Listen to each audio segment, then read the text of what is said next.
आइए हम आप सब लोग अब महाप्रभु जी के पुरुषोत्तम महात्म की सुंदर कथा में प्रवेश करते हैं और किस प्रकार महाप्रभु जगन्नाथ पुरी में विराजमान हुए वह सब भाव श्रवण करने का भाव रखते हैं। श्री जगन्नाथ महाप्रभु की जय। बलभद्र सुभद्रा मैया की जय जय श्री राधे।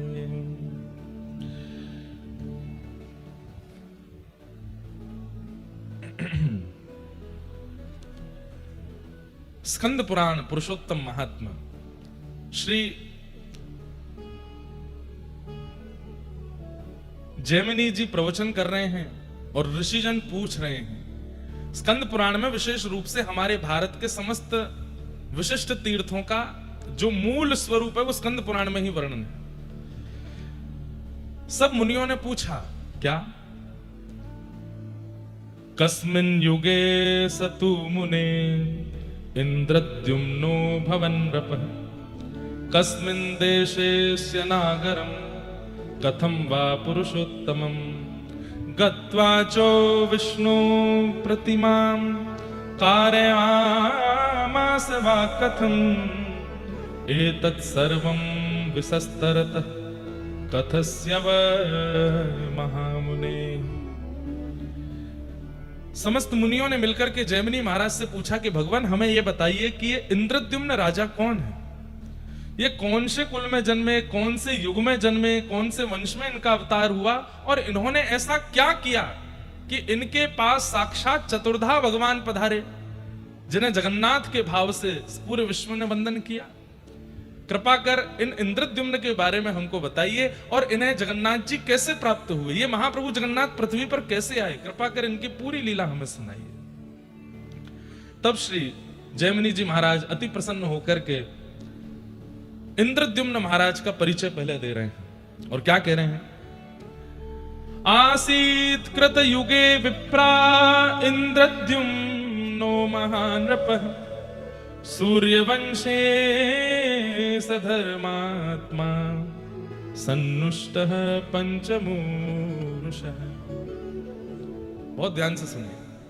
आज की कथा हम बिल्कुल जो है अभी तक तो गुरुजनों से पढ़े, लेकिन ये कथा हमको जगन्नाथ जी पढ़ा गए हैं, क्योंकि अब गुरुमुख होना आवश्यक होता है किसी भी ग्रंथ को पढ़ने से पहले, लेकिन ये ग्रंथ हमने स्वच्छंद जगन्नाथ जी से ही पढ़ा है। तो स्कंद पुराण के हमारे गुरुदेव जो हैं वो जगन्नाथ महाप्रभु ही हैं, तो इसलिए आप सब लोग बड़े ध्यान से सुनना। जो जो श्लोक अधिकृत हैं उन सबको हम सुनाएंगे और आप सब बिल्कुल एक दर्थ होकर के पूरी कथा श्रवण करो। सतयुग में, अब देखिए, जगन्नाथ महाप्रभु कलयुग के देवता हैं, लेकिन विराजमान कब से हैं? सतयुग से विराजमान है। सतयुग में सूर्यवंश जात में एक प्रकार से यह भाव वर्णित है कि इंद्रद्युम्न नामक राजा थे और बड़े धर्मात्मा थे। ब्रह्मा जी के अधस्तन पंचम पुरुष पुत्र माने जाते हैं इंद्रद्युम्न राजा। इंद्रद्युम्न राजा का यहां पर स्वरूप इतना सुंदर वर्णन किया गया।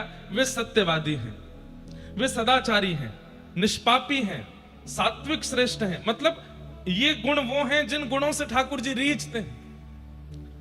सत्यवादी हैं, सदाचारी हैं, सात्विक निष्ठ हैं, न्याय मार्गी हैं, आत्म तत्व को जानने वाले और ज्ञान चर्चा को बड़े ध्यान से श्रवण करने का आपका स्वभाव है। लेकिन ये सारे लक्षण तो कई लोगों में आपको अनुभव हो जाएंगे, तो एक ऐसा कौन सा विशिष्ट लक्षण है इंद्रद्युम्न राजा का जिससे महाप्रभु जगन्नाथ इतने प्रसन्न हो गए, इतने आसक्त हो गए? तो कहते हैं इंद्रद्युम्न राजा को एक, कह लें कोई अतिशयोक्ति नहीं, एक व्यसन है। काय का व्यसन? कि आप हर सप्ताह विश्व के समस्त तीर्थ यात्रियों को, काशी के राजा हैं तो काशी बुलाते हैं और काशी में बुलाकर के समस्त उन तीर्थ याटन करने वाले वैष्णवों से तीर्थ की महिमा सुनते हैं।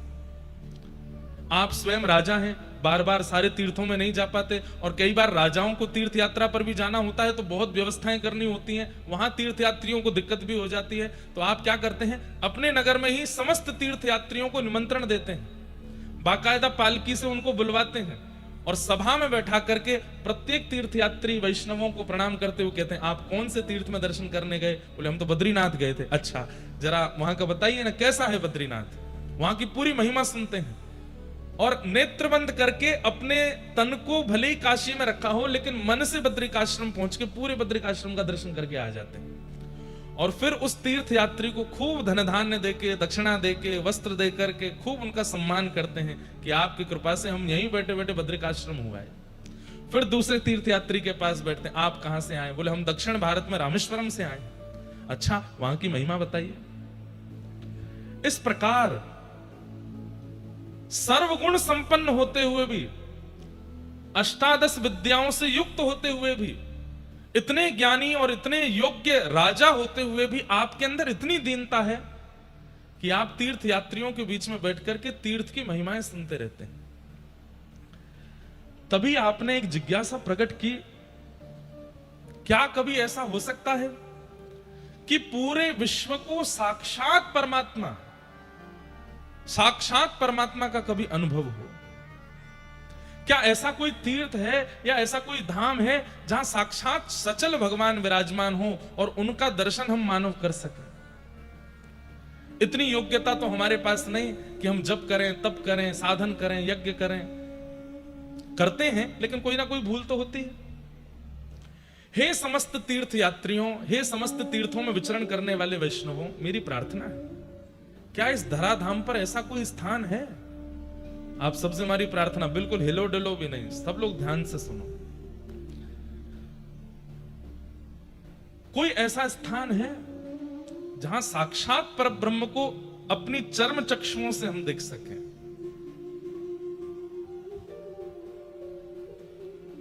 तब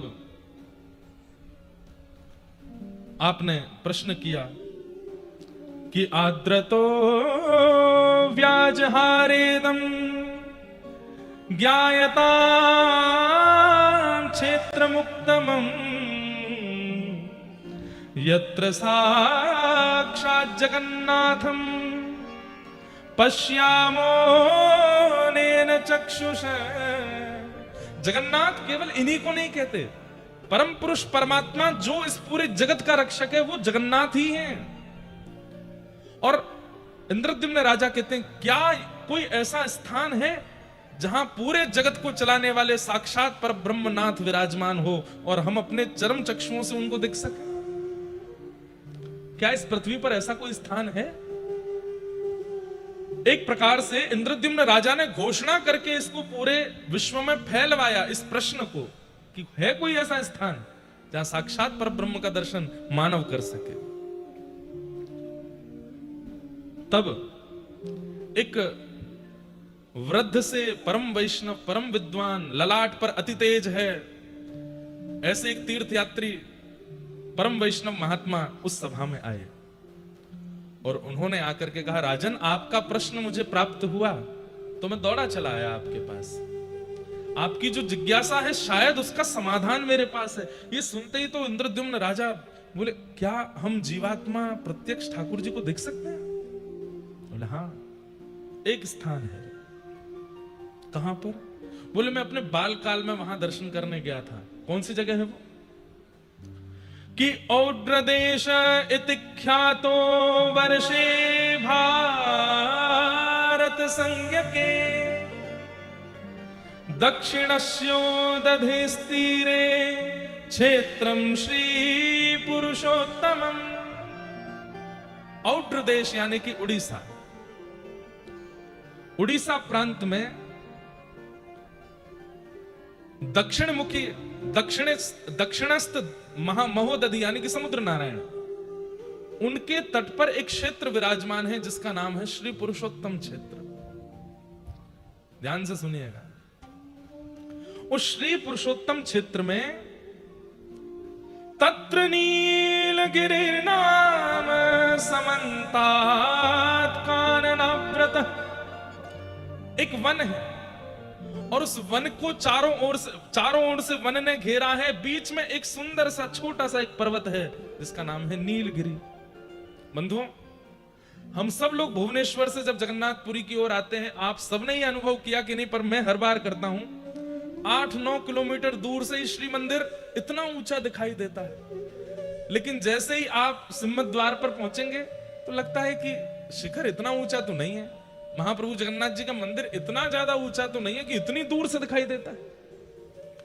वास्तव में अब आजकल ड्रोन चलते तो हैं, आजकल दर्शन करने की विधा ऊपर से है तो सही, लेकिन देखा जाए तो जगन्नाथपुरी और विशेष रूप से जहां भगवान जगन्नाथ विराजमान है, वो श्री मंदिर एक पर्वत के ऊपर है। वो थोड़ा सा पूरी जहां पर हम अभी भी बैठे हैं इससे भी थोड़ा ऊंचाई पर है, वो नीलगिरी पर्वत है। तो तत्र नीलगिरिर्नाम समन्तात काननाव्रत, एक वन से आच्छादित नीलगिरी पर्वत है। तस्योत्संगे कल्प वृक्ष समन्तात क्रोश सम्मितः, वहां पर एक कल्प वृक्ष, एक वट वृक्ष है, वहां पर एक रोहिणी कुंड भी है, वहां साक्षात ठाकुर जी विराजमान, परमात्मा विराजमान है। किस रूप से, किस नाम से? श्री नील माधव भगवान, नील माधव भगवान के रूप में वहां पर ठाकुर जी विराजमान है। ठाकुर जी का नाम जगन्नाथ पूर्व से ही है, यहां पर कितनी बार जगन्नाथ शब्द का ही भाव आता है। यत्र साक्षात् जगन्नाथ शंख चक्र गदाधर जंतूनां दर्शनान् मुक्तिं यो ददाति कृपानिधि, वहां पर साक्षात जगन्नाथ भगवान विराजमान है। कैसे? बोले चतु व्यूह रूप में, अपने चतु हस्त कमलों में शंख चक्र गदा पद्म लेकर के साक्षात नील माधव जगन्नाथ भगवान विराज रहे हैं। वे आंखें भी मटकाते हैं, वे बोलते भी हैं, वे चलते भी हैं, और अन्य तीर्थों में तो मानव का जाकर के कल्याण होता है, लेकिन मैंने उस तीर्थ में देखा कि कौवे ने चलते हुए किसी वस्तु को पाने के लिए उनके सामने आया है वो कौवा, और जैसे ही उस वस्तु को पाने लगा, अचानक से उसने नेत्र खोल करके जैसे ही नील माधव भगवान को देखा, उसके भी चतु हस्त प्रकट हो गए और वो मुक्त होकर के भगवत धाम को प्रस्थान कर गया। अरे आप तो मानवों के कल्याण की बात करते हैं, लेकिन कीट पतंगा पक्षी जो वहां पहुंच जाए और शंख चक्र गदा पद्मधारी चतुर्भुज रूप नील माधव जगन्नाथ भगवान का जो दर्शन कर लेता है, ऐसे पशु पक्षियों का भी उद्धार वहां होता है। नील माधव भगवान जो पूर्व में यहां विराजमान थे, बाद में फिर उन्हीं नील माधव भगवान का चतुर्धा रूप प्रकट हुआ, सुदर्शन जी, जगन्नाथ जी, सुभद्रा जी और श्री बलभद्र जी। कैसे? ये पूरी कथा है, ध्यान से सुनना। यत्र साक्षात् जगन्नाथ, साक्षात जगत का उद्धार करने वाले परमात्मा वहां विराजमान है, और इस बात का प्रमाण है। क्यों? जंतूनां दर्शनान् मुक्ति, दर्शन करते ही मुक्ति मिलती है वहां पर। ऐसे धाम का मैंने दर्शन किया है राजन, और मुझे विश्वास है कि आप उस स्थान पर जाएंगे, दर्शन करेंगे और उस स्थान से पूरे विश्व को लाभान्वित करेंगे। तत्र गत्वा जगन्नाथं दृष्ट्वा स हि गिरो यथा कटकावास संस्थानं भूप्रदेशं प्रयच्छ।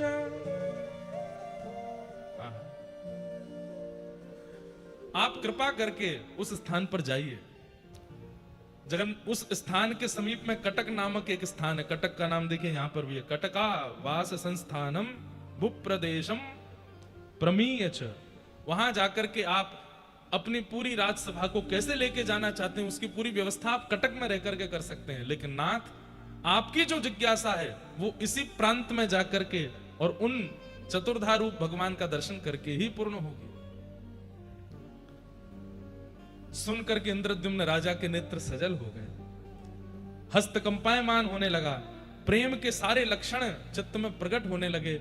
आप इतने आनंदित हो गए, आप तो तुरंत जैसे मानो नृत्य करने लगे।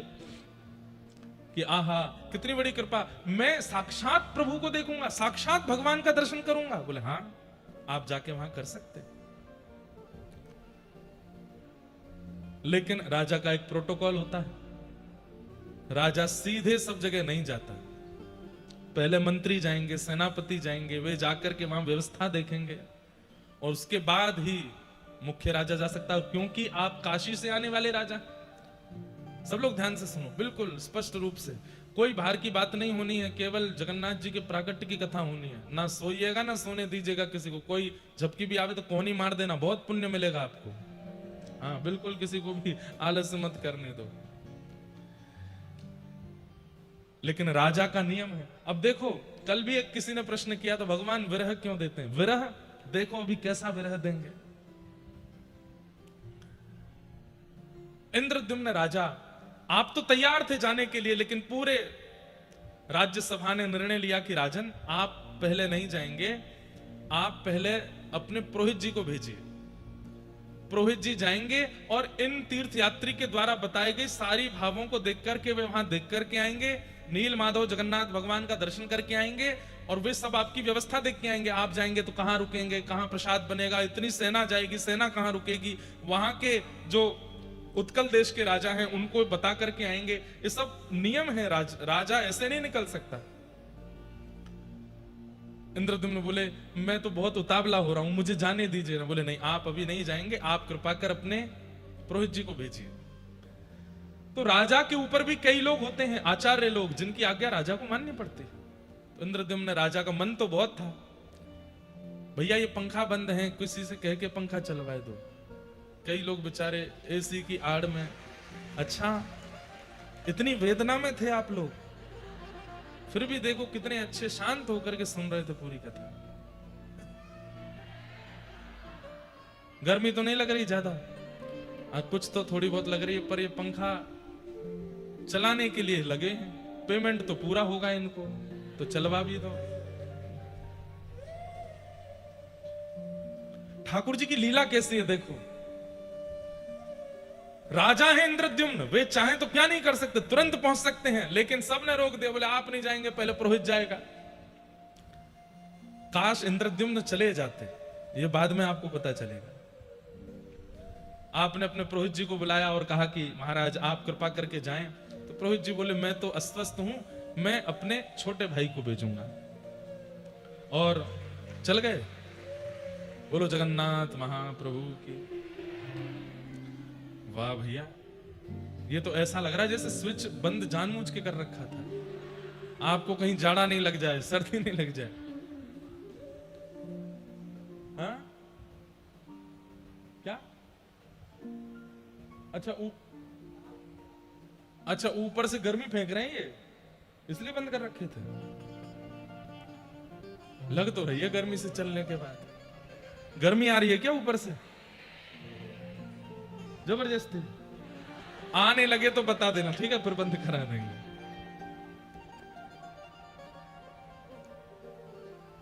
थोड़ा सरल सहज भाव में राजा ने अपने पुरोहित जी से कहा। तो पुरोहित जी बोले मैं तो वृद्ध हो गया हूं, शायद मैं इतनी निपुणता नहीं रखूंगा, पर मैं अपने छोटे भाई विद्यापति को भेजता हूं। वे जाकर के आपके इस जो नियुक्त स्थान है उसका दर्शन करके और पूरी योजना बना करके आएंगे और आपको बताएंगे। अब देखिए ये विद्यापति भी, अभी तो हमने पहली बार पढ़ा, पर मैं इसकी खोज करूंगा। विद्यापति का कोई पूर्व जन्म का या पूर्व काल का कोई तो संबंध है कि इनको नील माधव भगवान का प्रत्यक्ष दर्शन हुआ? कहां? ये तो पुरोहित भी नहीं थे, पुरोहित के छोटे भाई हैं। इनको बुलाया गया और कहा कि आपको इस प्रकार उत्कल देश जाना है, वहां पर कटक नामक एक शहर है, उसके पास में महानदी और समुद्र के दक्षिण तीर पर एक नीलगिरी पर्वत है, वहां नीलाचल भगवान, उनका दर्शन करके आना है। और सब व्यवस्था आकर के राजा को बतानी, फिर राजा पूरी सेना के साथ दर्शन करने जाएंगे। तो आप बड़े सौभाग्यशाली हुए, कितने खुश हैं, क्या कह रहे हैं।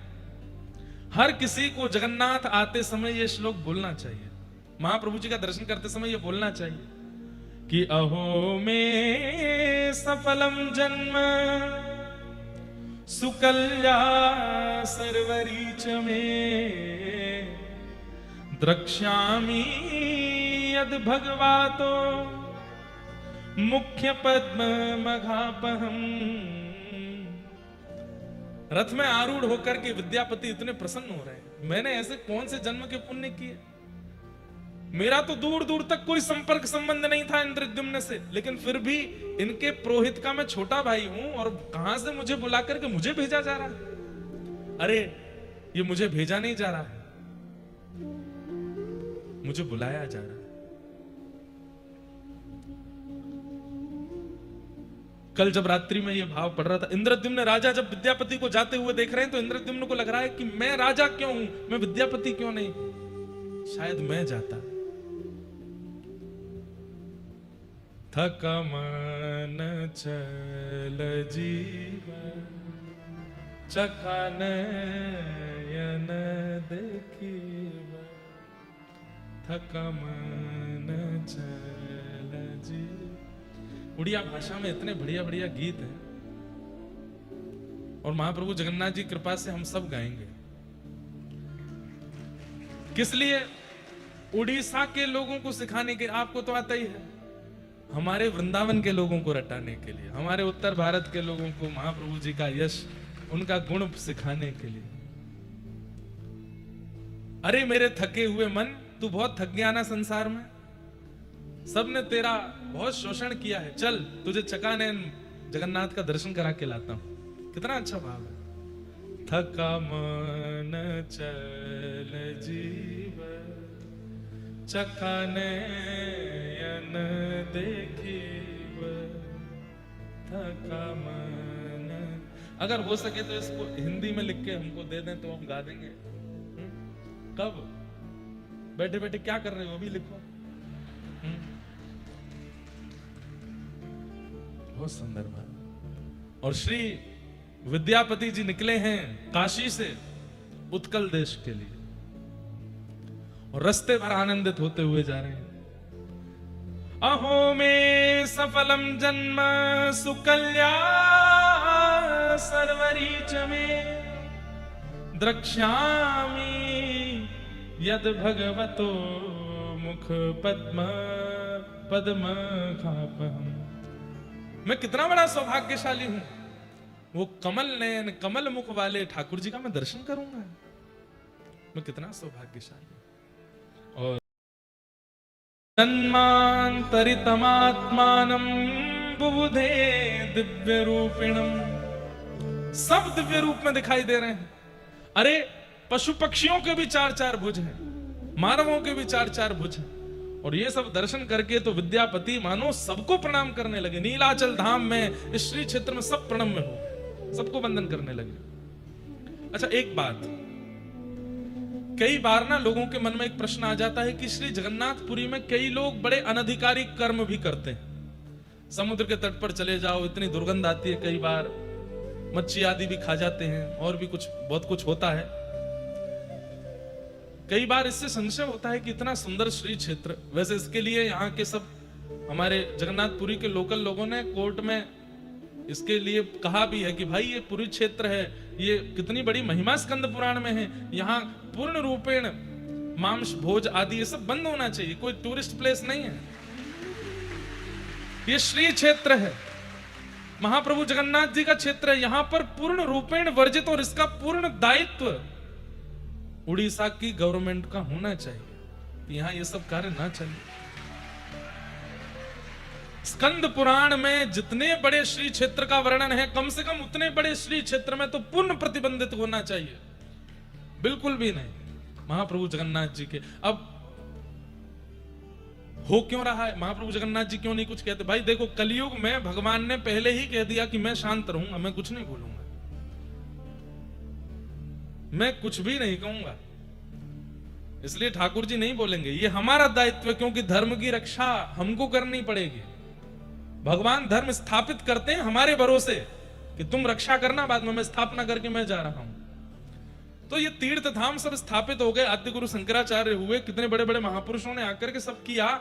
हम आप सबका दायित्व है कि कम से कम अपने पूर्वजों के द्वारा प्रतिष्ठित व्यवस्थित जो व्यवस्था है उसको बचा तो लें कम से कम। हमारे वृंदावन में भी भीतर नहीं है।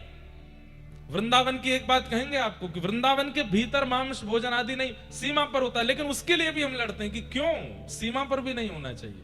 दूर करिए वृंदावन से। ठाकुर जी की रास स्थली है वो, ठाकुर जी की जन्म स्थली है, ठाकुर जी की क्रीड़ा स्थली है। सदा वृंदावन वसती लीला परिचरो जगन्नाथ स्वामी नयन पथगामी भवतु में।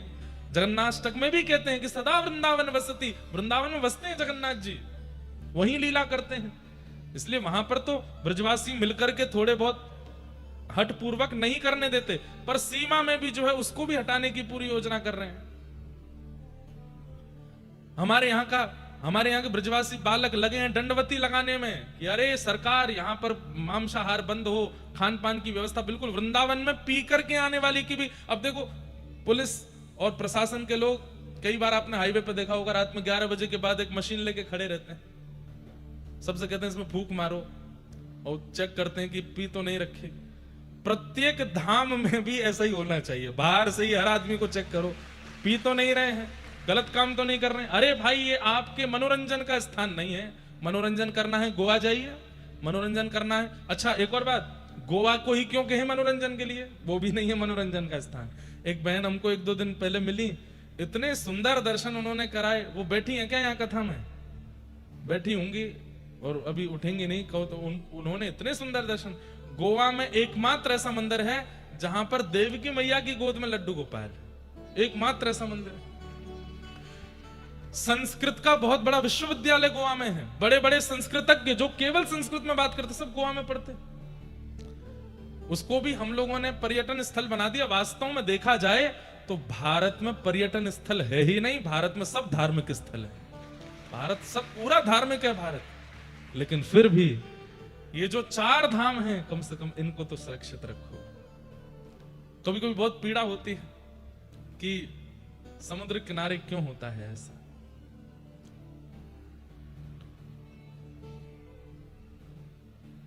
तो सब चतुर्भुज रूप में थे। जैसे ही विद्यापति यहां पहुंचे हैं, शंख चक्र गदा पद्म धारिणो दद्रशे नरान जन्मांतरितमात्मानं बुबुधे दिव्य रूपिणम। सब दिव्य रूप में दिख रहे हैं। आहा, देख करके विद्यापति जी ने सबको प्रणाम किया। तभी इस श्री क्षेत्र में सवर लोगों का निवास था। उन्हीं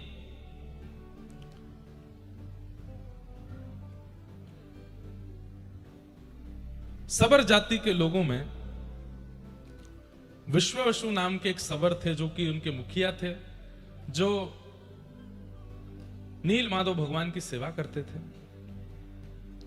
आपने जब देखा कि आश्चर्यचकित होकर के एक विद्यापति घूम रहे हैं, सबको देख रहे हैं, सब जगह हाथ जोड़ रहे हैं, दर्शन हो नहीं रहे ठाकुर जी के, मानव ही चतुर्भुज रूप में दिख रहे हैं, बड़े व्याकुल स्थिति में दिखाई दे रहे हैं, सब जगह ढूंढा ठाकुर जी नहीं दिखे। तो व्याकुल स्थिति में देखा जब विद्यापति जी को, तो सबर प्रजा के जो मुखिया हैं विश्ववसु, जो कि नील माधव भगवान की सेवा करते थे, उन्होंने जब आपको देखा तो आकर के उनसे पूछा कि कुतः समागतो विप्र काननान्तः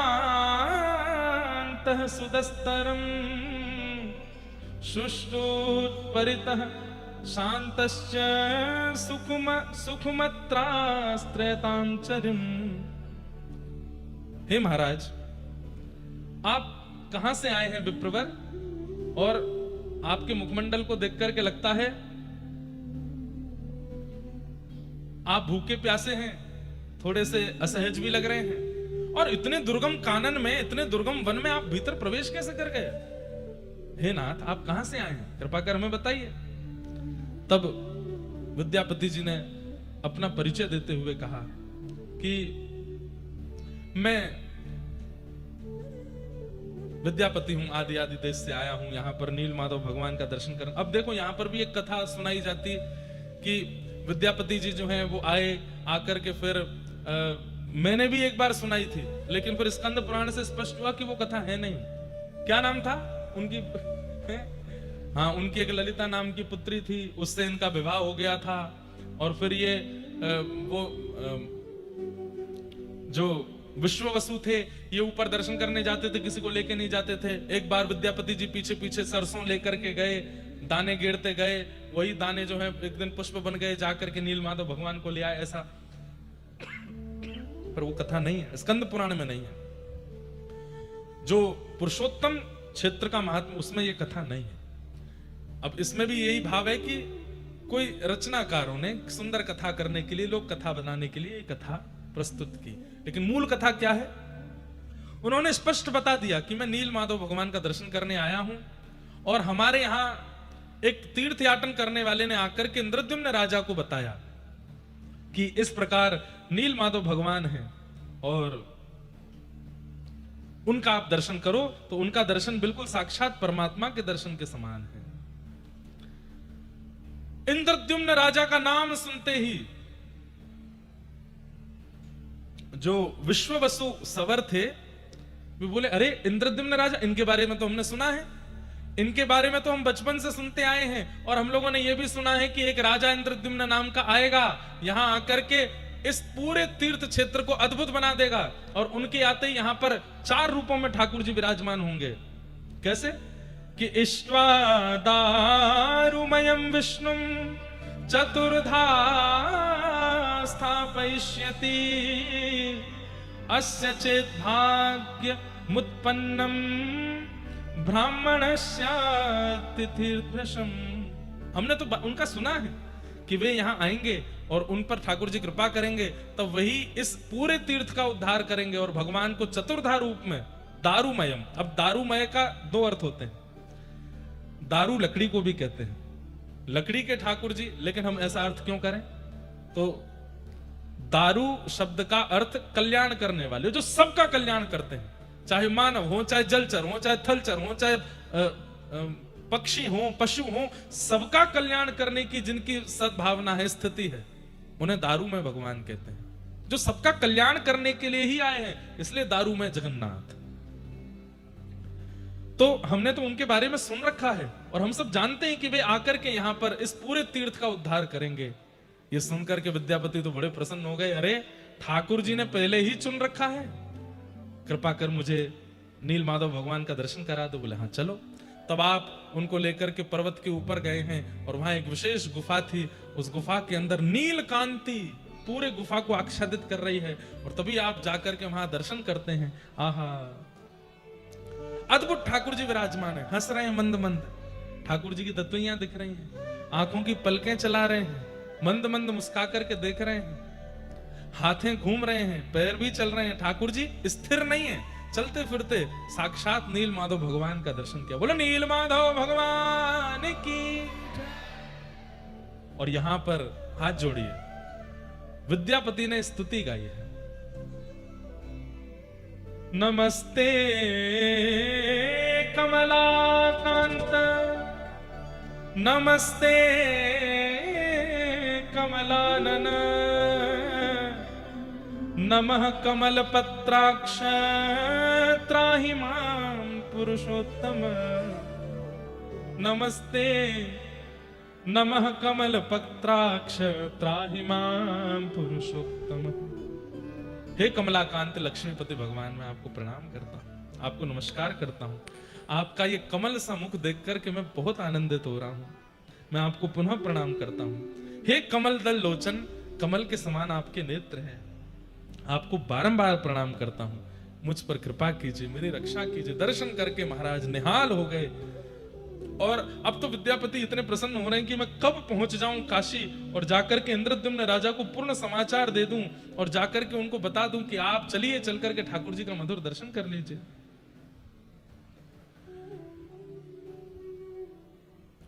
लेकिन ठाकुर जी क्या विचार करते हैं, क्या सोच के रखते हैं, किसको क्या देना क्या ना देना, ये सब ठाकुर जी के हाथ में। केवलम माधवम तत्र न द्रक्ष्यति महिपति। अचिरा देव भगवन्यस वर्ण बालु कया व्रत। ठाकुर जी इंद्रद्युम्न राजा को दर्शन नहीं देंगे, जबकि वो इतने व्याकुल हैं। वर्णन आता है कि जब विद्यापति निकले हैं दर्शन करने के लिए नील माधव भगवान के, तो वहां दूर काशी में बैठे हुए इंद्रद्युम्न राजा व्रत कर रहे हैं, निर्जला रह रहे हैं, केवल बहुत कहने पर फलाहार कर लेते हैं और ना सो रहे हैं ना बैठ रहे हैं, बस प्रतीक्षा कर रहे हैं कि कब लौट करके आएंगे विद्यापति, कब आकर के मुझे पूर्ण बात बताएंगे वहां की। काशी से कितना दूर है यहाँ पर, उस समय जब रथ से आना हो तो कितने दिन लगे होंगे यहाँ आने में। तब तक जब तक विद्यापति लौट करके नहीं आ गए, इंद्रद्युम्न राजा सोए नहीं है, बस बैठे हैं, प्रतीक्षा कर रहे हैं। प्रीतम तू मोहे प्राण ते प्यार। कोई प्राण प्रिय हो जाता है ना, तो सबसे पहला उसके साथ क्या होता है, भूख चली जाएगी। कोई प्राण प्रिय हो जाता है ना तो प्यास चली जाती है, कोई प्राण प्रिय हो जाता है तो निद्रा चली जाती है। ये वो वस्तु हैं जिनके बिना हम रह ही नहीं सकते, लेकिन प्राण प्रिय कोई हो जाता है तो ये तीनों समाप्त हो जाते हैं।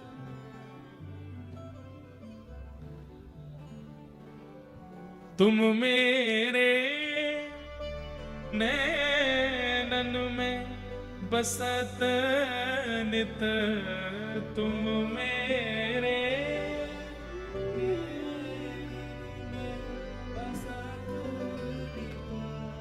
मैं तब नैन निहारो, मैं तब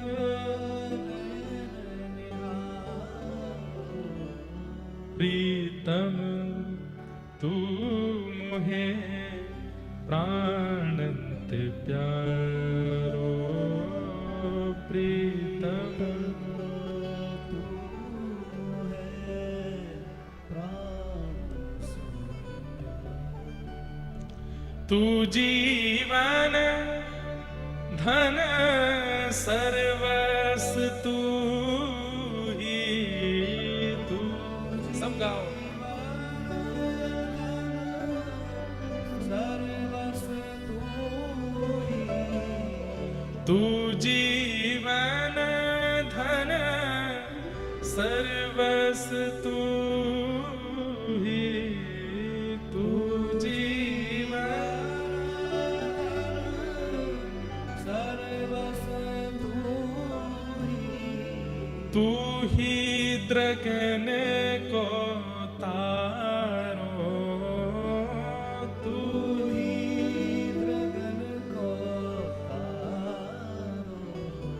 प्रीतम राधा रमण जगन्नाथ, तू मोहे प्राणंत प्यारो, जगन्नाथ तू मोहे प्राण। ये पद एक ही पंक्ति बहुत लोगों ने लिखी है, ये नारायण प्रभु जी का पद है। क्या कह रहे हैं, कितनी सुंदर बात है।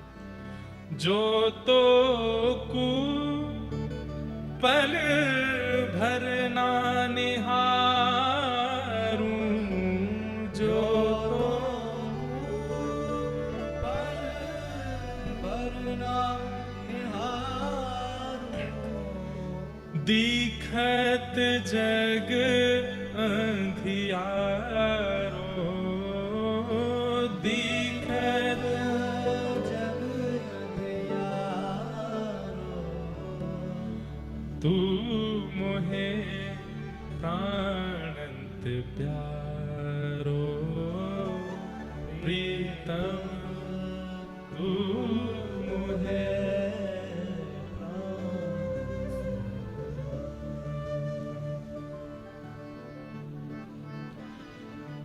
तो इंद्रद्युम्न राजा कितने व्याकुल हैं, लेकिन ठाकुर जी की लीला अद्भुत है। विद्यापति नील माधव भगवान का दर्शन करके सब व्यवस्थाएं देख के, कहां राजा आएंगे, कैसे आएंगे, यहाँ के तत्कालीन राजा को सूचना कर दी कि काशी के नरेश यहां आ रहे हैं, आदि आदि सब बता दिया। लेकिन जैसे ही विद्यापति यहां से लौट करके गए, समुद्र में उफान आने लगे, जोर की बारिश होने लगी, तेज हवा चलने लगी, और समुद्र के तट की जितनी भी ये स्वर्णमयी बालू है, नीलाचल धाम की स्वर्णमयी बालू, वो सब बवंडर के रूप में बहने लगी और उड़ते हुए नील पर्वत पर गई है। सब देख रहे हैं, सबके आंखें खुली रह गई, सब सबर लोग देख रहे हैं ये क्या हो रहा है, ऐसा ऐसा तूफान, ऐसा बवंडर पहले तो कभी नहीं आया। और देखते ही देखते उस गुफा में विद्यमान नील माधव भगवान अंतर ध्यान हो गए। यहां विद्यापति सब समाचार लेके चले गए हैं और यहां से ठाकुर जी अंतर ध्यान हो गए, अंतर ध्यान हो गए। विद्यापति कुछ दिन के पश्चात, अच्छा कहते हैं कि जब नील माधव भगवान अंतर ध्यान हो रहे थे तो एवं प्रलपताम तत्र सर्वेषां त्रिदिवौकशाम अशरीरा तदा वाणी पुनः प्रादुर्भुवः। जब नील माधव भगवान अंतर ध्यान हो रहे थे तो आकाश में ब्रह्मा जी, रुद्र, नारद, सनकादि सब प्रकट हो गए और सब रुदन करने लगे, हे नाथ आप कहां जा रहे हैं, आप क्यों अंतर ध्यान हो रहे हैं, ये लीला क्यों कर रहे हैं। तब मंद मुस्काते हुए भगवान बोले, ये मेरी लीला है, मैं पुनः आऊंगा, अभी मेरा जाना अनिवार्य है। और ठाकुर जी अंतर ध्यान हो गए,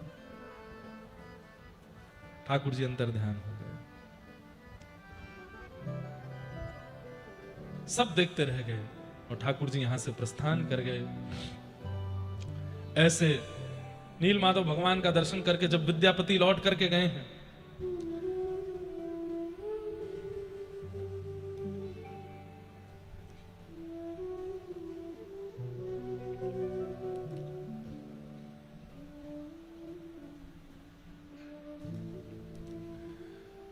लौट करके गए और जाकर के आपने वहां सब सुध बताई कि मैं उत्कल प्रांत में होकर के आ गया हूं और वहां नील माधव भगवान ऐसे विराजमान हैं, उनके नेत्र ऐसे हैं, उनका स्वरूप ऐसा है, सब ऐसा। इंद्रद्युम्न राजा तो उत्सव मनाने लगे, नृत्य करने लगे, आनंदित हो गए। आपने तुरंत राज सिंहासन पर बैठ करके आज्ञा कर दी, सब व्यवस्थाएं तैयार करो, अब हम सब लोग यहां से श्री क्षेत्र, पुरुषोत्तम क्षेत्र को प्रस्थान करेंगे। वहां ठाकुर जी हमारी प्रतीक्षा कर रहे हैं, पर इनको क्या बताएं कि ठाकुर जी तो अंतर ध्यान हो गए वहां से। कहते हैं बड़े बड़े मुनि, बड़े बड़े ऋषि, सबको आपने निमंत्रित कर दिया कि सब आ जाइए, हम सब जाएंगे और जाकर के वहां नील माधव भगवान का दर्शन करेंगे, उन्हीं के साथ रहेंगे, आनंदित होंगे। इस प्रकार सब भावनाएं होने लगी। लेकिन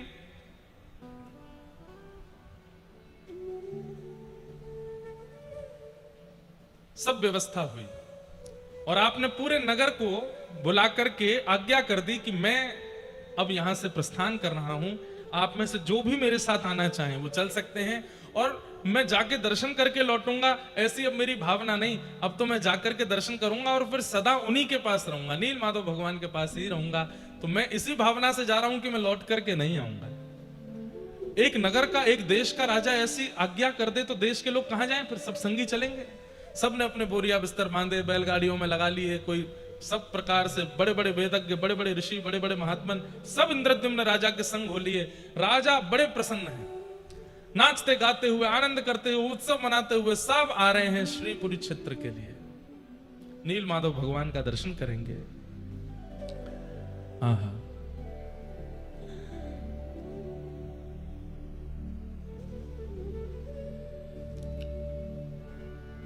इंद्रद्युम्न राजा चल पड़े हैं और दुर्गम मार्ग से सबको संग में लेते हुए आप इंद्रद्युम्न यहां नील माधव भगवान का दर्शन करने के लिए आ रहे हैं।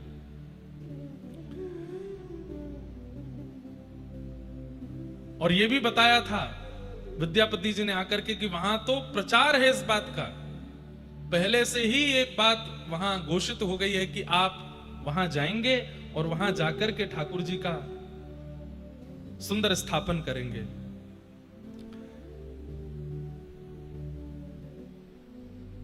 इंद्रद्युम्न राजा निकल पड़े हैं।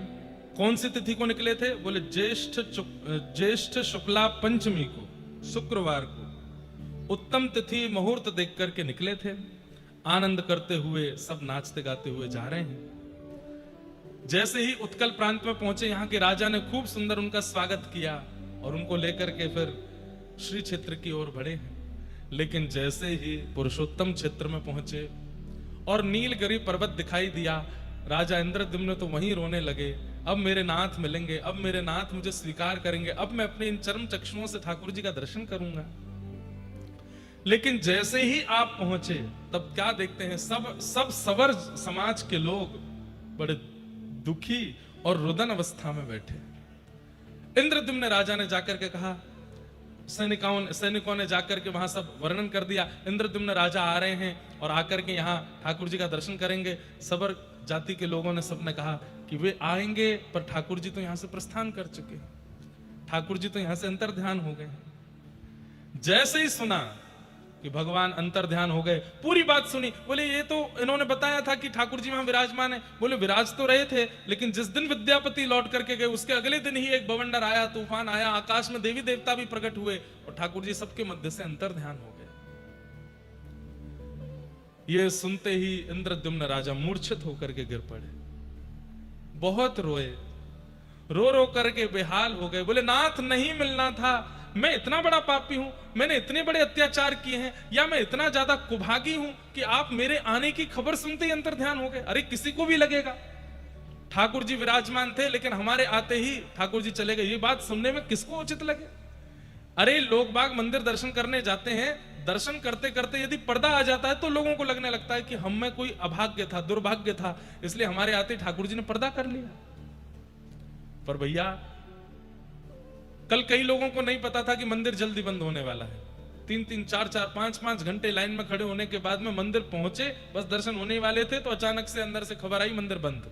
बहुत लोग कल परेशान हो गए और उन सबको यही लग रहा था कि हमारा दुर्भाग्य था कि ठाकुर जी हमको नहीं मिले। पर इंद्रद्युम्न की राजा की कथा सुनो, वो तो अपना राजपाट परिवार सब छोड़ करके और सबको संग लेकर के, सबके घरवार छुड़ा करके लेके आए हैं कि चलेंगे नील माधव भगवान के चरणों में रहेंगे। पर यहां आकर के पता चला कि ठाकुर जी प्रस्थान कर गए। बहुत दुखी हुए, बोले नाथ मैं कुभागी हूं, मेरे कारण आप चले गए, मुझ पर कृपा नहीं करनी थी, कोई बात नहीं, पर मैं इतने सारे वैष्णवों को लेके आया, इतने जन को लेके आया, पूरे नगर के नगर लेकर के आया, बड़े बड़े ऋषियों को आमंत्रण करके लेके आया, सबका सब छुड़वा करके लाया, इन पर तो कृपा कर देते।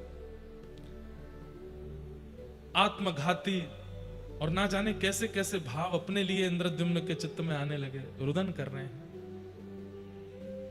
विद्यापति जी ने क्यों नहीं बताया, वे तो आकर के बोल के गए थे कि वहां दर्शन किए हैं उन्होंने परमात्मा के। तब सबने बताया, बोले उनके जाने के बाद ठाकुर जी अंतर ध्यान हुए। तब 2-3 दिन तक तो इंद्रद्युम्न राजा बड़े व्याकुल रहे, आपने कुछ खान पान भी नहीं किया। तत्पश्चात सबने कहा कि आपको निर्णय लेना पड़ेगा, वापस चलना है, क्या करना है आप बताइए। लेकिन तभी सबर समाज के एक व्यक्ति ने आकर के बताया, बोले भगवान जब अंतर ध्यान हुए थे तब उन्होंने आकाशवाणी की थी कि मैं पुनः आऊंगा। अब कब आएंगे ये तो नहीं पता, लेकिन वो कह के गए कि वे आएंगे। इंद्रद्युम्न राजा ने घोषणा कर दी, अपनी सब प्रजा से पहले तो क्षमा मांगी और जितने लोग साथ में आए थे सबसे कहा कि ठाकुर जी मेरे कारण अंतर ध्यान हुए हैं, लेकिन ठाकुर जी किसी और कारण से अंतर ध्यान हुए थे। वो कारण हम परसों की कथा में बताएंगे, किस कारण से अंतर ध्यान हुए। वो तो एक कारण था, लेकिन इंद्रद्युम्न को लग रहा था मेरे कारण हुए, तो सबसे कहा कि आप सब लोग चाहें तो वापस जा सकते हैं, मैं अब वापस नहीं जाऊंगा, मैं यहीं रह करके प्रतीक्षा करूंगा, मनाऊंगा, रिझाऊंगा, बुलाऊंगा, ठाकुर जी को आना पड़ेगा। और रही बात मालव देश की, तो मेरा पुत्र मालवेश्वर, अब ये इसको मैं राजा बनाता हूं। अपना मुकुट उसको पहना दिया, तिलक कर दिया और कहा कि अब ये राजा है, जो भी लोग वापस जाना चाहते हैं इसकी सन्निधि में जाइए और ये सबका राजपाट करेगा, सबका शासन करेगा, पर मैं अब यहीं रहूंगा। इंद्रद्युम्न राजा दुखी बैठे हैं, तभी नारद जी का आगमन हुआ। सतयुग की बात है, वीणा लेकर के, करताल लेकर के श्री नारद जी महाराज आए और नारद जी महाराज ने आकर के समझाया कि मेरे पिता ब्रह्मा ने मुझे भेजा है। क्यों? वे बोले हैं कि ठाकुर जी यमराज के किसी भाव को पूर्ण करने के लिए अंतर ध्यान हुए हैं, तुम चिंतित मत हो, तुम्हारे द्वारा कुछ विशिष्ट ठाकुर जी को कराना है। पूरे विश्व को आज नहीं कलिकाल तक और ना जाने कब तक लोगों को तुम्हारे द्वारा किए गए तब से प्रकट ठाकुर जी का दर्शन प्राप्त होगा, इसलिए तुम विचलित मत हो। मैं तुम्हारे पास इसीलिए आया हूं कि ताकि तुम विचलित ना हो, तुम भटको ना, तुम्हें समय समय पर मैं ध्यान दिलाऊंगा। तुम चिंता मत करो, ठाकुर जी आएंगे। बोले कैसे आएंगे, मुझे क्या करना पड़ेगा ये बताइए। बोले पूज्य पिताजी ब्रह्मा जी का ऐसा कहना है कि वे श्वेत द्वीप में जाकर के 1000 यज्ञ करेंगे भगवान को प्रसन्न करने के लिए, और उतने ही दिन तुम यहां विराज करके अश्वमेध यज्ञ करो, और उस अश्वमेध यज्ञ के द्वारा ठाकुर जी को प्रसन्न करने का भाव रखो। तब इंद्रद्युम्न राजा को नारद जी ने आज्ञा दी, और आज्ञा देकर के पुरी क्षेत्र में अश्वमेध यज्ञ करने का भाव रखा। नीलकंठ महादेव यहां भगवान विराजमान हैं, उन्हीं के पास में विराजित होकर के यज्ञ कुंड निर्माण करके अश्वमेध यज्ञ प्रारंभ किया। रोते हुए राजा पुकारने लगे, हे नाथ आप कहां हैं, मुझ पर कृपा कब करेंगे, यह अनुग्रह कब करेंगे। तभी भगवान ने आकाशवाणी की कि राजन तुम रो मत, बस जिस कार्य की आज्ञा तुमको ब्रह्मा जी ने दी है वो कार्य पूर्ण करो, मैं निश्चित ही आऊंगा, मेरा वचन है। अश्वमेध यज्ञ हुआ। यज्ञ की पूर्णाहुति पर जो अभिषेक सब ऋषि जन, वेदज्ञ जन, विप्र जन मिलकर के यजमान का करते हैं, वो अभिषेक समुद्र तट पर कर रहे थे। तभी नारद जी ने देखा ब्रह्म दारू बहती हुई एक समुद्र मार्ग से आ रहे हैं, और जैसे ही उस ब्रह्म दारू का दर्शन किया, आपने देखा समीप जाकर के तो शंख चक्र गदा पद्म आदि जैसे शुभ चिन्ह उन ब्रह्म दारू में बने हुए हैं। नारद जी ने कहा बस तुम्हारा संकल्प पूर्ण होने वाला है, अब तुम निश्चिंत होकर के बस अपना यज्ञ पूर्ण करो। तत्पश्चात भगवान ही एक विश्वकर्मा के रूप में प्रकट हुए, और ठाकुर जी ने आकर के उस ब्रह्म दारू को एकांत में ले जाकर के उनका निर्माण किया। ठाकुर जी, अब ये भी कथा आती है कि 21 दिन का कहा था, 21 दिन से पहले दरवाजा नहीं खोलना, भीतर छेनी हथौड़ा चल रहा था, उनकी आवाज आ रही थी, जैसी आवाज आनी बंद हुई तो द्वार खोल दिया, तो ठाकुर जी अधूरे रह गए। स्कंद पुराण कहती है कि अधूरे नहीं है, ये पूरे हैं, इसीलिए ये पुरी में विराजमान है। ये अधूरे नहीं है, ये ठाकुर जी का मूल रूप है, ये अधूरे नहीं है। वो 21 दिन वाली कथा, छेनी हथौड़ा वाली कथा भी स्कंद पुराण में नहीं है। वहां तो ऐसा भाव है कि कहां से किस रूप में भगवान ही आए हैं और आकर के उस दारू ब्रह्म को लेकर के गए, उसका जाकर के निर्माण किया और निर्माण करके उनको प्रतिष्ठित किया।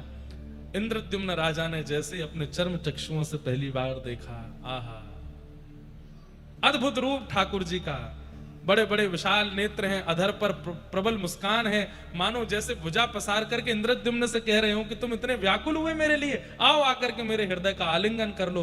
भुजा पसार करके महाप्रभु जगन्नाथ का स्वरूप प्रकट हो गया। बोलो जगन्नाथ महाप्रभु की जय। शंख चक्र गदा पद्म युक्त दारू ब्रह्म ही जगन्नाथ सुभद्रा जी और श्री बलभद्र जी और सुदर्शन जी के रूप में प्रकट हुए। नील माधव भगवान इन्हीं के भीतर आकर के अवस्थित हो गए जो पूर्व में विराजमान थे। तत्पश्चात अब आगे का क्रम बहुत विस्तृत रूप से कैसे यहाँ विराजमान होकर के ठाकुर जी का अभिषेक आदि किया, वो सब क्रम आता है। इस प्रकार महाप्रभु जगन्नाथ जी नील माधव के रूप में प्रकट हुए और इंद्रद्युम्न राजा को प्राप्त हुए। बोलो जगन्नाथ महाप्रभु की।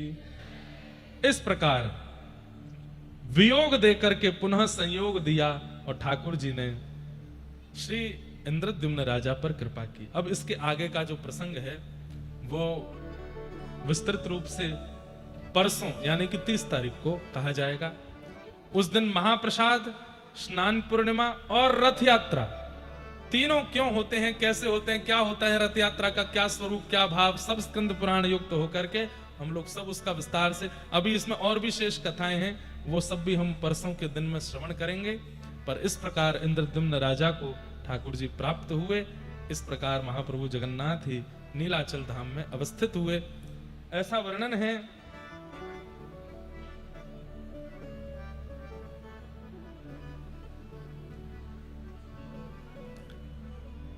अब ये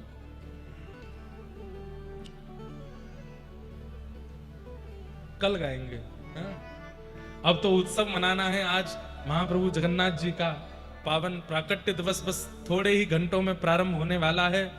स्नान पूर्णिमा, महाप्रभु जगन्नाथ जी का जन्मोत्सव, प्राकट्य उत्सव, हम सब लोग उसका अनुभव करेंगे।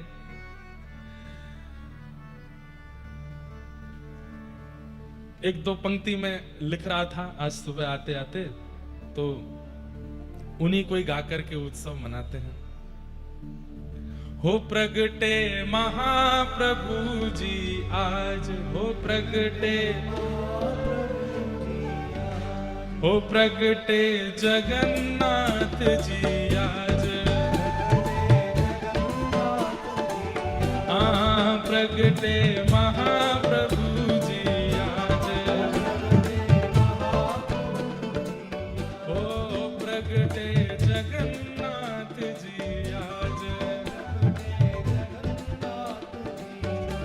बधाई बाज रही, बधाई बाज रही, हे बधाई बाज रही, बधाई बाज रही, गाओ प्रगटे महाप्रभु जी आज, प्रगटे, हाँ प्रगटे। बधाई है कि नहीं है भैया? बधाई लाए कि नहीं? बधाई लुटवाओ सब में, नहीं तो जेब में जो धरो वही लुटाए दो। बोलो महाप्रभु जगन्नाथ की, प्रगटे